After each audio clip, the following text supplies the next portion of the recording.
Welcome to go exam. आज हम लोग उच्च गति अभ्यास खंड 2 की प्रतिलेखन संख्या 17 को 100 की स्पीड में करने वाले हैं।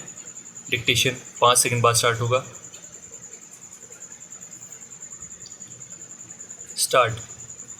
बहनों, भारतीय स्त्री जाति की प्राचीन गौरव, गरिमा एवं उच्च परंपराओं को ध्यान में रखकर न केवल आपको शिक्षित होना है, बल्कि शिक्षा समाप्त करने के पश्चात पुरुषों के साथ सहगामिनी बनकर आपको सब दिशाओं में कदम बढ़ाना है। स्वतंत्रता प्राप्ति के बाद अब राष्ट्र के नवनिर्माण के कार्य में आपको भी उचित रीति से भाग लेना चाहिए। यह सब तभी संभव हो सकता है जब हम वर्तमान शिक्षा पद्धति की कमियों एवं दोषों को दूर कर उसको अपने अनुकूल एवं उपयोगी बना सकेंगे। इस संबंध में भी देश में परस्पर विरोधी विचारधाराएं प्रचलित हैं। आधुनिक सुधारवादियों या जो अपने को प्रगतिशील कहते हैं, उनकी धारणा यह है कि बालक बालिकाओं को एक साथ शिक्षा दी जाए और दोनों की शिक्षा प्रणाली एक सी हो। उनका यह भी विचार है कि स्त्रियों को न केवल शिक्षा पद्धति में ही बल्कि अन्य क्षेत्रों में भी पुरुषों के बराबर के अधिकार मिलने चाहिए तथा उन्हें संपूर्ण सामाजिक स्वतंत्रता होनी चाहिए। उन्हें समाज के समस्त व्यवसाय और व्यापारों में समान रूप से भाग लेना चाहिए और शिक्षा प्रणाली की रचना इन सब के अनुकूल होनी चाहिए। दूसरी ओर कट्टरपंथियों के विचार इनके विपरीत हैं। इस प्रकार स्त्री शिक्षा और अन्य बातों के संबंध में हमारे देश में वर्तमान समय में परस्पर विरोधी विचारधाराएं प्रचलित हैं।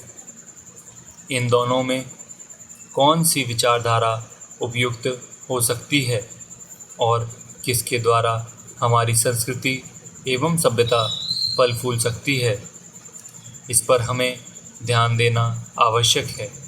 जहाँ तक मेरा अपना विचार है, मैं समझता हूँ कि हमारे लिए इन दोनों के बीच के मार्ग को अपनाना श्रेयस्कर होगा।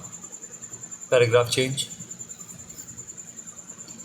वर्तमान शिक्षा पद्धति के आदर्श एवं उद्देश्यों में जो दोष पाए जाते हैं, उनके अतिरिक्त वह बहुत महंगी सिद्ध हो रही है। प्रतिवर्ष हम अपने शिक्षालयों द्वारा हजारों विद्यार्थियों को तैयार करते हैं, जिनमें से बहुतों को नौकरियां न मिलने पर जीविका चलाना बहुत कठिन हो जाता है। इस प्रकार हम अपने शिक्षालयों द्वारा जहां काफ़ी संख्या में विद्यार्थी बेकार तैयार होते देखते हैं, वहां फैशन परस्त भी तैयार होते देखते हैं।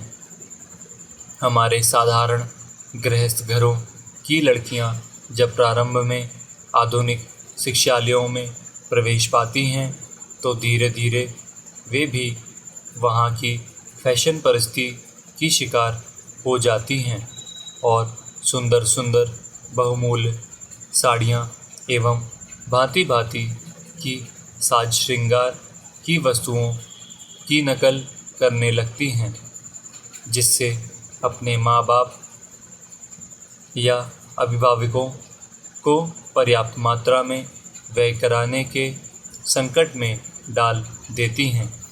ऐसी शिक्षा प्राप्त कर जब वे स्कूल या कॉलेज छोड़कर जाती हैं, तो उनका जीवन भार स्वरूप होने का भय रहता है, क्योंकि जीवन के कार्यक्षेत्र में वह अपव्ययी शिक्षा पद्धति धनोपार्जन के उपयुक्त सिद्ध नहीं हो सकती।